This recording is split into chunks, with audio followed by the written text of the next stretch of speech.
Hi welcome to yoyo TV cine talkies. Telugu Bigg Boss season 8 climax చేరుకుంది. మరో 5 రోజుల్లో ముగియబోతోంది. డిసెంబర్ 15న Bigg Boss Telugu 8 grand finale నిర్వహించనున్నారు. ఆ రోజే టైటిల్ విజేత ఎవరో ప్రకటిస్తారు. ఈ క్రమంలో బిగ్ బాస్ తెలుగు సీజన్ 8 విన్నర్ను నిర్ణయించడానికి ఆదివారం రాత్రి 10 గంటల 30 నిమిషాలకు ఓటింగ్ పోల్ ఓపెన్ అయింది. ఇదిలా ఉంటే ఆదివారం జరిగిన ఎపిసోడ్లో టాప్ కంటెస్టెంట్ విష్ణుప్రియ ఎలిమినేట్ అయింది.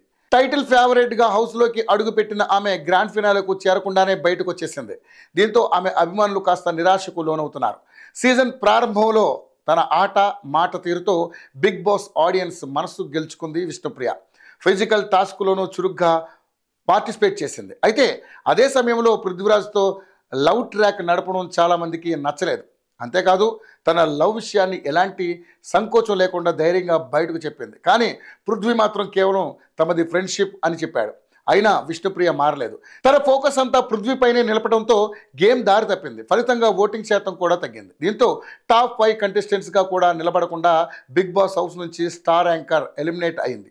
బిగ్ బాస్ తెలుగు 8లోకి 12వ కంటెస్టెంట్గా అడుగుపెట్టిన విష్ణుప్రియ హౌస్లో 3 నెలలకు పైగా ఉంది. ఇందుకు గాను రోజుకి 57,142, వారానికి 4 లక్షల రూపాయల చొప్పున బిగ్ బాస్ నిర్వాహకులతో అగ్రిమెంట్ కుదుర్చుకుంది. ఇదిలా 99 రోజులకు గాను విష్ణుప్రియ సుమారు 57 లక్షల రూపాయలు అందుకున్నట్లుగా తెలుస్తోంది. ఒకవేళ ఇదే నిజమైతే Bigg Boss winner prize money కంటే ఎక్కువనే విష్ణుప్రియ అందుకుంది. బిగ్ బాస్తో ఫ్యాన్స్ని అలరించిన ఈ బ్యూటీ హౌస్ నుంచి బయటకు వచ్చింది కాబట్టి ఎలాంటి అవకాశాలను దక్కించుకుంటుందో చూడాలి. హాయ్ హలో మెస్మరైజ్ చేసే మూవీ ముచ్చట్లు, రిలీజ్ అయిన వెంటనే రివ్యూస్, మీ అభిమాన తారల రియల్ స్టోరీస్, సినిమా సమాచారం ఏదైనా క్షణాల్లో మీ చెంతకు.